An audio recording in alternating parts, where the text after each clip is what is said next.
Começa agora um programa que traz tudo sobre o livro mais lido em todos os tempos. Apresentamos O Som do Livro.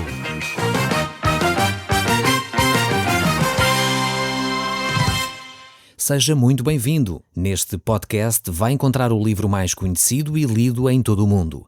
Vamos levá-lo numa viagem pela história da humanidade. Este é um audiolivro para si, para a sua família e sociedade em geral. Contextualização e comentários de Paulo Chaveiro. Eu quero dar as boas-vindas a todos os ouvintes que nos estão a sintonizar neste momento. Nós temos estado a olhar para a Bíblia, esse livro que é mais lido e conhecido em todo o mundo. E nós já temos visto vários livros ao longo destes programas.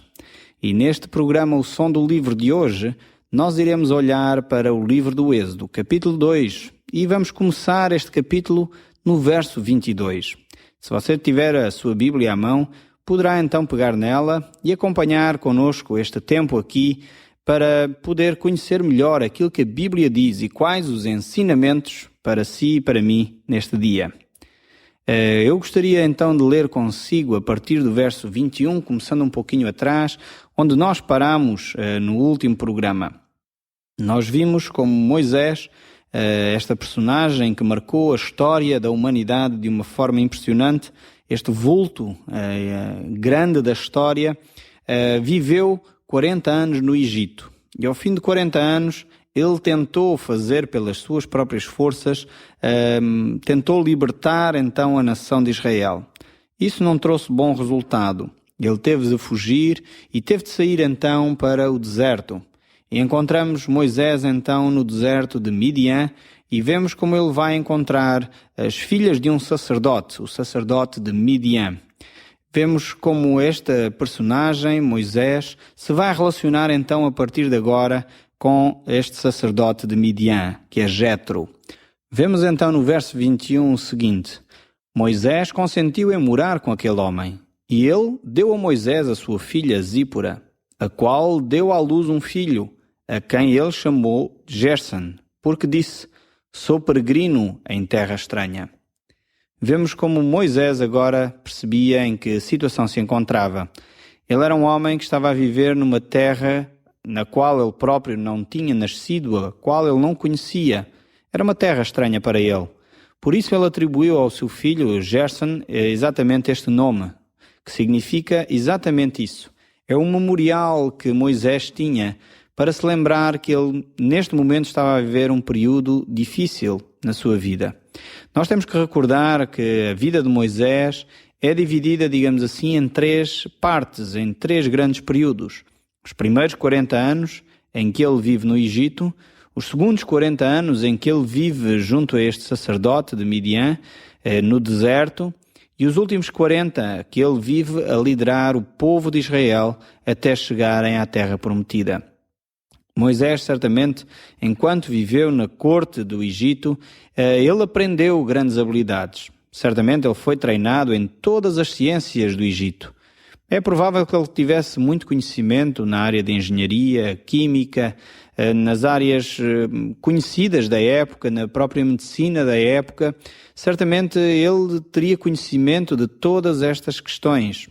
Ele provavelmente assistiu à construção de grandes cidades, viu o desenvolvimento que a engenharia do seu tempo tinha. Certamente ele foi instruído nas áreas de liderança do seu país e isso, de certeza absoluta, marcou toda a vida de Moisés. Ele agora estava numa outra parte da sua vida, estava numa outra parte, inclusive, do território. Ele tinha sido levado e conduzido até ao deserto de Midian. Se por um lado ele tinha sido instruído em toda a ciência do Egito, agora ele necessitava de aprender a estar em silêncio, aprender a estar com Deus, aprender a conhecer quem era Deus.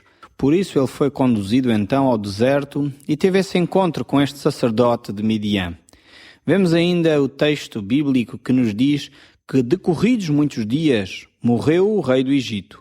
Os filhos de Israel gemiam sob a servidão. E por causa dela clamavam, e o seu clamor subiu a Deus. Ouvindo Deus o seu gemido, lembrou-se da aliança com Abraão, com Isaque e com Jacó. E viu Deus os filhos de Israel e atentou para a sua condição. Por estes textos aqui vemos que Deus vai libertar os filhos de Israel. Deus vai usar Moisés como instrumento dessa libertação. Deus estava a preparar Moisés no deserto para ele se tornar o líder da nação de Israel, pois a aflição dos filhos de Deus tinham chegado aos céus. O clamor dos filhos de Deus tinham chegado à presença de Deus. É interessante ver que Deus não é um Deus que está desatento ao sofrimento das pessoas. Quando nós clamamos a Deus, Deus ouve o nosso clamor. E não só Deus ouve, como Deus responde às nossas orações, como Deus vem ao nosso encontro. E talvez você está a viver uma situação idêntica, uma situação de sofrimento. E é a altura talvez de clamar a Deus, pois Deus está atento ao seu sofrimento e Deus vai agir em seu favor. A palavra de Deus nos diz também que Deus habita no meio daqueles que têm o coração abatido, no meio daqueles que estão sofridos. Deus está lá, no meio desse povo. Deus olha para o povo de Israel não porque ele tivesse sido um povo superior ou porque Deus os considerasse superiores, não que eles tivessem habilidades extraordinárias para além do que era comum. Não, Deus olhou para o povo de Israel porque ele tinha feito um pacto com Abraão, com Isaac e com Jacó. Deus tinha estabelecido este relacionamento com estes homens que tinham sido fiéis à sua palavra, tinham sido fiéis a esse relacionamento, tinham desejado conhecer mais quem era Deus e Deus tinha feito uma promessa. E por causa dessa promessa que Deus fez a Abraão, Deus iria cumprir. Como disse, não era que o povo de Israel fosse mais fiel do que os outros povos. Vemos pelos textos bíblicos exatamente o contrário. O povo de Israel muitas vezes praticou idolatria, muitas vezes foi infiel, muitas vezes se desviou dos caminhos do Senhor, mas mesmo assim Deus continuou a olhar para eles. E bem mais à frente no texto bíblico vamos encontrar Israel a fazer um bezerro de ouro para adorar a esse bezerro em vez de dar adoração e louvor a Deus. A Bíblia chama isto de idolatria. Quando alguém adora uma imagem, Deus chama de idolatria. E era isso exatamente que este povo também praticava. Por isso, Deus mesmo assim, conhecendo estas características, Deus ouve as suas orações e Deus vai de encontro às suas necessidades. Deus quer de facto purificar este povo. Deus quer manifestar quem Ele é a este povo. Deus quer mostrar que Ele é o único Deus vivo e verdadeiro. Deus quer manifestar que só Ele pode intervir na vida das pessoas. Mesmo conhecendo as características do povo, mesmo verificando que eles eram um povo idólatra, um povo que não praticava sempre a vontade de Deus, mesmo assim Deus os amava. Os amava porque tinha feito um pacto, como eu já disse, com Abraão, Isaac e Jacó, e Deus é fiel nas suas promessas. Deus nunca falha nas suas promessas. Mesmo quando nós falhamos, Deus permanece fiel. Talvez você já ouviu a palavra de Deus, talvez você já caminhou alguma vez nos caminhos de Deus e por alguma razão talvez se afastou desses caminhos. Está na altura talvez de voltar a Deus. Deus mantém fiel as promessas que Ele fez a si, que me faz a mim. Deus mantém-se fiel a si próprio e Deus vai cumprir as suas promessas. Deus diz que aquela obra que Ele começou, Ele vai concluir até o dia de Cristo. E se Deus o chamou como seu filho, Deus vai continuar a trabalhar consigo no seu caráter para lhe dar oportunidades de se arrepender e de se voltar para Ele. Foi no fundo o que Deus fez com esta nação, foi no fundo o que Deus fez com este povo de Israel.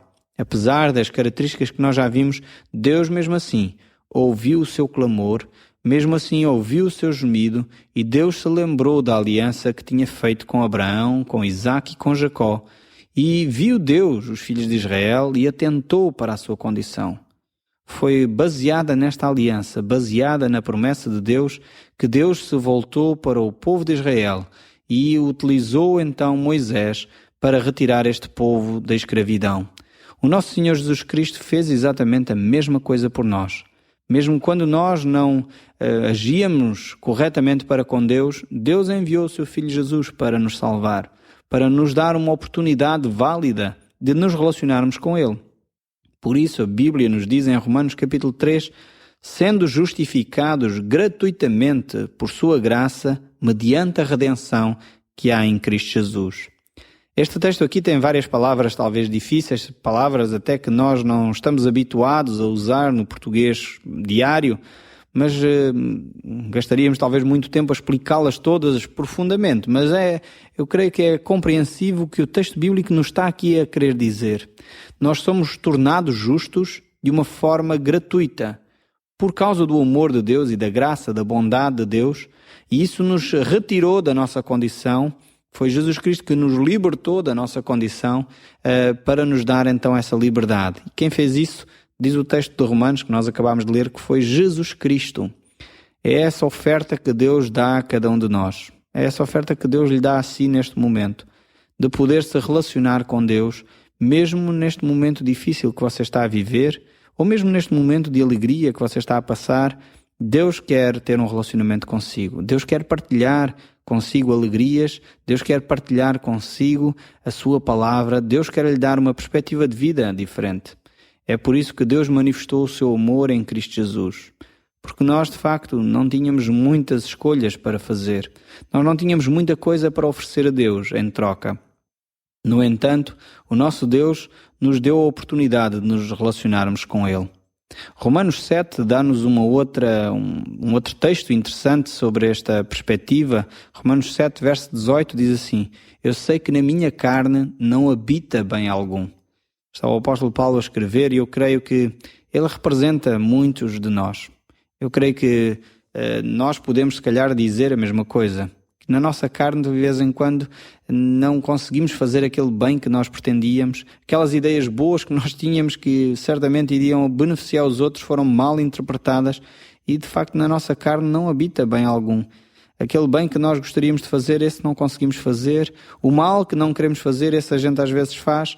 E é exatamente neste dilema com que vivemos diariamente. Aos olhos de Deus, não existe nada de bom em nós. Deus não poderia ver em nós alguma coisa de boa no sentido de nós trocarmos em troca da salvação. Por isso mesmo Jesus veio. Por isso mesmo Deus deu o seu Filho amado, para que nós pudéssemos receber de graça o amor e a bondade de Deus, pois nós não poderíamos dar nada em troca. E isso chamamos graça. O apóstolo João, no capítulo 3, verso 16, põe estas palavras de uma forma diferente. Ele diz: Deus amou o mundo de tal maneira que deu o seu Filho unigênito, para que todo aquele que nele crê não pereça, mas tenha a vida eterna. Jesus Cristo veio por causa do amor de Deus para conosco. Deus simplesmente lançou um plano da sua infinita sabedoria, no qual se refere ao homem, e é simplesmente nós aceitarmos ou rejeitarmos esse plano de Deus. Deus nos diz hoje, por sua palavra: esta é a minha salvação que eu vos ofereço. Esta é a minha aliança.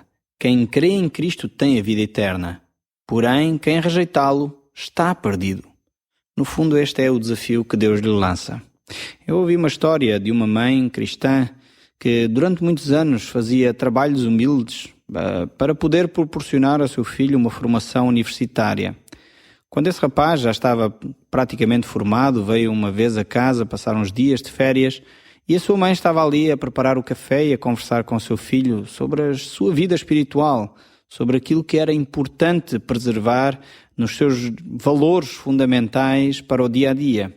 E ela estava a falar com este filho então sobre a vida espiritual e a universidade não ajudava em nada ao crescimento na fé a este jovem. Então a sua mãe conversava a respeito de Jesus Cristo, a respeito do amor que Deus tinha para com ele. Mas ele, cheio de arrogância e orgulho, achava que a sua mãe não conhecia muito a respeito deste assunto. Ele achava que a sua mãe tinha poucos conhecimentos. Afinal de contas, quem tinha ido para a faculdade era ele, e a sua mãe, de facto, não tinha muitos estudos. Ele, de alguma forma, achava que esse assunto da vida eterna, esse assunto de relacionamento com Deus, não era um assunto muito importante. E esse jovem disse à sua mãe: Mãe, acha mesmo que este universo tão grande, com tantas constelações, com tantas galáxias, alguma vez Deus se iria lembrar, se iria interessar por si? O jovem aproveitou a ocasião para tentar dar uma lição à sua mãe sobre a grandeza do universo. E disse mais: Mãe, se perder a alma, Deus não vai se importar minimamente com isso? Porque não seria realmente uma grande perda? Deus tem um universo imenso para se ocupar. Ele estava a tentar mostrar à mãe os conhecimentos que ele tinha. E então foi quando a mãe se sentou ao lado do seu filho e lhe disse: Eu acho que você tem razão. O mundo é realmente grande. Reconheço que eu também sou muito pequena em relação ao mundo e ao universo. E que você está certo quando diz que se perder a minha alma, isso não é uma grande perda. Mas, meu filho, se eu perder a minha alma, Deus perderá muito mais que eu. O rapaz ficou um pouco baralhado com aquilo e ela disse: É que Deus prometeu que qualquer um que cresça em Cristo tem a vida eterna e qualquer um que cresça em Cristo é salvo. E se Deus deixou que a minha alma se perca, então, apesar de Cristo ter prometido isto, então Deus está a perder a sua palavra. Deus está a pôr em causa a sua reputação. Deus está a pôr em causa o seu caráter, porque Deus nunca falha nas suas promessas, meu filho. Esta foi uma grande lição para este jovem que pensava que poderia dar lições à sua mãe sobre a astronomia, sobre a grandeza do universo, sobre os conhecimentos que ele tinha. Mas esta mãe sabia perfeitamente que o que estava em causa não era a pequenez da sua alma, mas era a grandeza de Deus. Quando nós entendemos isso, então podemos compreender melhor aquilo que Jesus nos diz em Mateus capítulo 16, verso 26. Quando Jesus pergunta: O que vale ao homem ganhar o mundo inteiro e perder a sua alma? Ou o que daria ao homem em resgate da sua alma? Jesus Cristo mostra claramente quão grande é o amor de Deus, como Deus nos amou. E nos amou de tal forma que deu o seu amado Filho por si e por mim. Não despreze este amor que Deus lhe oferece. Não deixe de lado esse amor. No verso 25, e voltando ao nosso texto no livro do Êxodo, vemos como Deus continua preocupado com os seus filhos. Diz assim o texto: E viu Deus os filhos de Israel e atentou para a sua condição. E depois vamos encontrar o capítulo 3, verso 1. E apacentava Moisés o rebanho de Jetro, seu sogro, sacerdote de Midian, e levando o rebanho para o lado ocidental do deserto, chegou ao monte de Deus, a Horebe. E apareceu-lhe o anjo do Senhor numa chama de fogo no meio de uma sarça. Moisés olhou, e eis que a sarça ardia no fogo, e a sarça não se consumia. Então disse consigo mesmo: Irei para lá e verei esta grande maravilha, porque a sarça não se queima. Esta situação intrigou Moisés e fez com que ele se aproximasse desta sarça, se aproximasse então daquilo que Deus estava preparado para fazer. Deus conseguiu de uma forma interessante atrair a atenção de Moisés. E por esta forma um pouco estranha, Moisés se aproximou para ouvir aquilo que Deus queria falar com ele. Moisés nem sabia que era Deus que estava a agir, mas de facto esta situação curiosa atraiu a sua atenção. Agora Moisés estava atento para ouvir aquilo que Deus tinha para lhe dizer. E no verso 2 diz: Apareceu-lhe o anjo do Senhor numa chama de fogo no meio da sarça. Este anjo que aparece a Moisés vai agora falar com ele. E então, vendo o Senhor que ele se voltava para ver Deus no meio da sarça, o chamou e disse: Moisés, Moisés. E ele respondeu: Eis-me aqui. Deus continuou: Não te chegues para cá, tira as sandálias dos pés, porque o lugar onde estás é terra santa. Temos agora aqui Moisés diante de uma situação inédita. Ele tinha tido muitos estudos no Egito. Ele tinha conhecido as culturas, ele tinha recebido muita educação, talvez muita engenharia e matemática, muita química, mas ele não tinha tido esta experiência com Deus. Deus olha para Moisés e o chama e lhe diz: Moisés, tira as sandálias dos pés, porque este lugar em que estás é terra santa. Moisés tinha de aprender a reverenciar Deus. Moisés teria de aprender a se relacionar com Deus. E Deus proporcionou este tempo de deserto para Moisés, para ele aprender exatamente isso. Aprender a humildade, aprender que há um Deus e que controla todas as coisas, um Deus que deve ser temido e adorado. Temido no sentido de ter temor, não de ter medo, porque Deus é acima de tudo o amor para conosco. Deus então está a falar com Moisés. Disse mais: Eu sou o Deus de teu pai, o Deus de Abraão, o Deus de Isaque e o Deus de Jacó. Moisés escondeu o rosto, porque temeu olhar para Deus.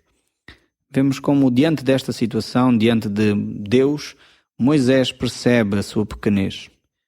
Eu creio que quando nós somos confrontados pela palavra de Deus, tenho visto isso acontecer muitas vezes, quando nós nos confrontamos com o Deus Santo, o Deus puro, o Deus Todo-Poderoso, a única atitude que nos cabe é exatamente perceber a nossa pequenez. E foi exatamente isso que Moisés entendeu.